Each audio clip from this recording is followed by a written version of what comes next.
Hello everyone, welcome to Task IAS. Till now we have covered Unit 1. We have started Unit 2 in last class and covered attitude, its content, structure and functions. So today we will move ahead.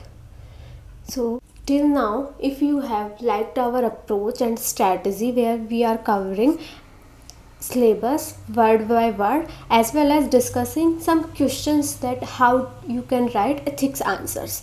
So if you like all these parts of our strategy, then please like, share and subscribe Task IAS. That will give us motivation to continue this series. So let's start today's session, that is influence and relation of attitude with thought and behavior. Firstly, we will break down what are these terms thought, behavior and attitude. Firstly, thoughts. So thoughts are some random ideas or opinions regarding any object, any incident or any person. So these are random firstly, and secondly they may become suddenly by observing something or by some news, but they may be long term because consider you have read some books and by those books under those influences now some new thoughts are coming in your mind. So thoughts are random firstly, or they may be sudden or may be long term. Secondly, attitude. As we have discussed earlier also, attitudes are those mental phenomena which help an individual to take some decision or behave in particular way. They are one step before our behavior or our action. Main difference between thoughts and attitude is more organized because it is specific to any particular event. Also there is judgmental component is added here, which is missing in thoughts. Thus we can say thoughts are bigger part in which attitudes are smaller part, and attitudes are more organized, and generally attitude take a long time to develop, whereas thoughts can be short time also. So this is the basic difference between thought, attitude, and now is behavior. So behavior are those action part which are explicit and everyone can observe that this person showing this behavior, and behavior help us to show our attitude, our values, etc. Thus attitude is internal component but behavior is manifestation of our attitude. Behavior shows what we are thinking or what values we have. Thus behavior shows our internal part to outside world. Now you can consider some example. Consider a person who has no sympathy to poor people because he considers that poor person are poor because of their past karmas. Here past karma are laziness or his non-rational decisions because of which he is poor now. For example, if someone didn't study in his school time or in college time, then he involved in some non-skilled labor activities etc., then he is considered a poor, but his friend is now well known because he has cleared IAS exam. So this person is thinking that this person is poor because of his past karma, because of his own deeds. So he will not have that sympathy or empathy towards these people. I have earlier discussed what is sympathy or empathy. Sympathy simply means you have pain and you are understanding his problem, but in empathy there is deep pain and you are understanding his problem according to his circumstances when you put yourself in this person's situation to understand his issues. Now if consider that person, he looks around these migrant workers because they are poor, now they are feeling helpless due to COVID-19 lockdown. So now these persons behavior will show no sympathy or no kindness to these poor people, because he has attitude that they are suffering now because of their past karma. So now you can analyze that how our attitude that is formed because of our own experiences, our emotional part, our knowledge, that help us our behavior or our action. So now this officer has less sympathy for these people. Now, case 1 where attitude is not equal to behavior, because in our topic only we have given that we have to discuss relationship. So firstly, where attitude is not equal to behavior, this situation happen when our attitude is weak towards anything. Second case can be where attitude, positive or negative, both are present for any particular situation, then also our attitude may not be equal to our behavior. Or third case can be we have some attitude but we can't show that attitude because there is societal obligations and we have to move ahead with our society obligations. So these are some of the circumstances where our attitude cannot be equal to behavior. For example, consider that if weak or negative attitude is present. For example, someone has attitude that one should go for voting, but that attitude is weak, and when he got holiday for voting, he prefer to sleep as compared to going for voting in afternoon. So firstly, here is attitude is weak. Secondly, he will not go for voting because here he has positive attitude that one should go, but he also had negative attitude that this particular party or this particular candidate has higher chances and which he don't like, or he has belief that most of the people favor one individual which is not stable. Thus, his negative attitude will prevent him to go for voting. So these are cases. Now, thirdly, social obligation. Consider someone who has believed that women should be dressed in houses only, they should not go outside. But or he may have believed that sati should be a positive thing even in modern times. But this attitude now is no more applicable because here are social and legal obligations on that individual. So this is a case where attitude is not equal to behavior. Now second case is attitude is equal to behavior. This will happen when attitude is strong firstly. Secondly, when attitude is such that it is formed from inside, from our experiences, then that will be again strong because internal factors are involved here, not external. Thirdly, individual very well known that he has this attitude and he should follow this attitude to satisfy his internal soul. Thus, his internal satisfaction demands this action. Now, you can consider here examples.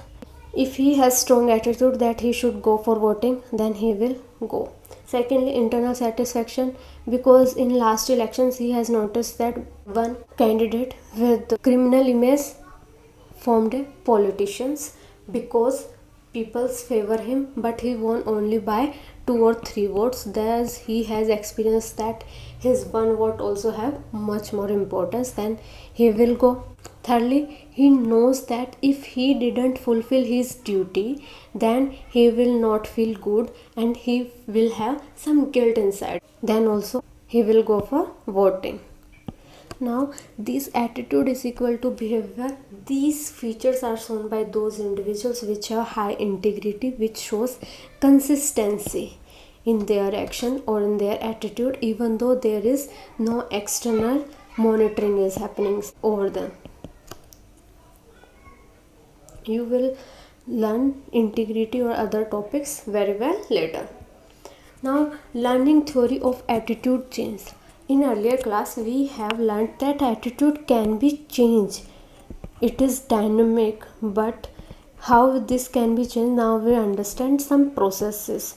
So maybe UPSC not ask that mention some ways how you can change attitude, but they can mention that this is problem and people's perception towards women education is not good.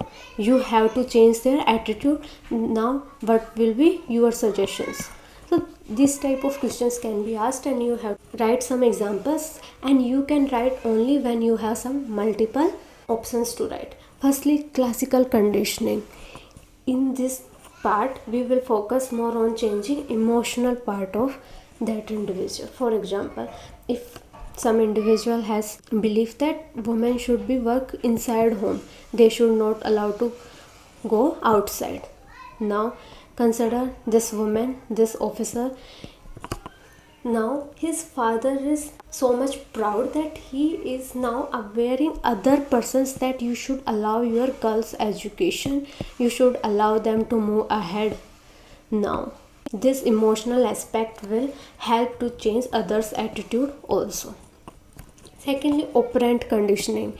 Here operation is done on an individual, and here external factors work on him. For example, when you are living in multi-religious society and people are celebrating different festivals because this is their fundamental right, now you have to tolerate their festivals, their practices. Now third is observational learning. Here you observe others and you learn by observation. For example, if you have seen some individual whose earlier size was this and now is this, he has worked very hard for 2 years and now is one of the smart and fit person of society. Now by this observation your attitude towards running will change, and you will focus on improving your health, improving your fitness. Now these are some of the ways. So you can write in simple words. You can avoid writing these heavy words in exam. You can show your practicality that firstly we can work on our emotions, secondly from our society's external factors or our knowledge we can change our attitude, and thirdly by observation we can change our attitude. Now moral attitude, this is next topic, moral and political attitude. So firstly we will discuss about moral attitude. Now moral attitude is that part of attitude which is concerned with moral issues or dilemmas. Dilemma shows situation when individual have two right things. For example, he should participate in his daughter's wedding, or he should go for his duty when emergency situation is happening in his district. So both of these things are right. There is no right or wrong. He have to choose one of those. So these condition shows dilemmas. So moral attitude shows our reaction, our mental construct towards those issues. For example, gay rights, because here some peoples which have different sexual orientation from mainstream society, so here it is their fundamental right to exhibit whatever they want to do. Secondly, it is mainstream society's perceptions, what is right and wrong. So there are some moral issues on this. However, now this is legal also that they should give their freedom. Now other can be, should marital rape should be punished, should euthanasia should be allowed. So these are other questions where decision of an individual shows which kind of attitude he has. Now can we consider that moral attitude is present in our every action or our every thought? Now this is not right, because we have some dislikes also. Because if someone has dislike for snakes or for dogs, then this is not a moral attitude. Whereas if someone dislikes some liars, then this is our moral attitude, because dislike for dogs or snake is somewhat related to our natural reaction. Now Other examples of moral attitude that shows that this reaction has moral component or not can be goodness, faithfulness, tolerance, etc. Secondly, how this moral attitude developed. So this developed by our religion or culture. For example, if someone has negative attitude towards non-vegetarian and he is follower of Jainism, or he is a belongs to Brahmin family, then his culture or his religion has role in developing negative attitude towards non-veg food. Now, secondly, it is difficult to change. We have observed from our past histories that if someone is related to our religion or culture, then it is related to our sentiments, and people resist these changes because people has emotions that their religion is right, their practices are right. You can observe this from triple talaq case also. So these are difficult to change, and moral attitude takes some time to develop because it depends what we consider good, what is important for an individual. For example, if we consider euthanasia case, then whether life of that individual is important, or whether dignity of his life is important, or resources of country is important. So moral attitude shows what kind of upbringing or what kind of values that individual has imbibed in himself. Now we have completed moral attitude. Now second topic is political attitude. So this is another subtype of attitude which shows our attitude towards political activities which are going on nearby us. For example, if there are elections, then our attitude towards election campaign, towards voting process, towards independence of Election Commission of India, towards issues of manipulation of voting machines. Now these issues shows what attitude you have, and these are considered under political attitude. Similarly, you can consider case of reservation, and this political attitude can be positive, negative, or indifferent, and these are formed by some of these processes. But political attitude takes smaller time as compared to moral attitude, because moral attitude shows your core values. Now some of these processes are parental attitude. If you have observed that your parents always go for voting, and they also participate in some discussions that are going on in society. Now if this is happening, then your attitude towards politics will be more positive or more participative, because you understand value of vote. Now media, for example WhatsApp, Facebook, or various news channels, how they show or how they shows debates or discussion on various issues like reservation. So these also form your attitude. Recently some issues are triple talaq, right to privacy, so media had covered these topics in detail. Now debates, peer groups, so these are other ways to form your political attitude, because if someone is member of debating society, then he has skills as well as positive attitude to democratic values, because he always wants to discuss everything. And this was observed in JNU case also, because in university there was that kind of culture where students has interest in participating in voting as well as debate on national issues. That's why some national leaders come from that university also.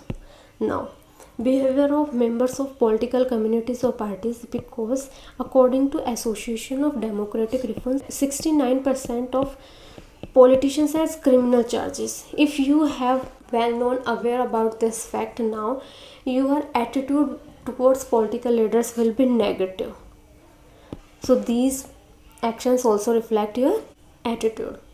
Now firstly they have these associated tags, and secondly now they are using muscle power as well as money during election campaign. Then also you will feel that your voting is going wasted. Now socioeconomic conditions.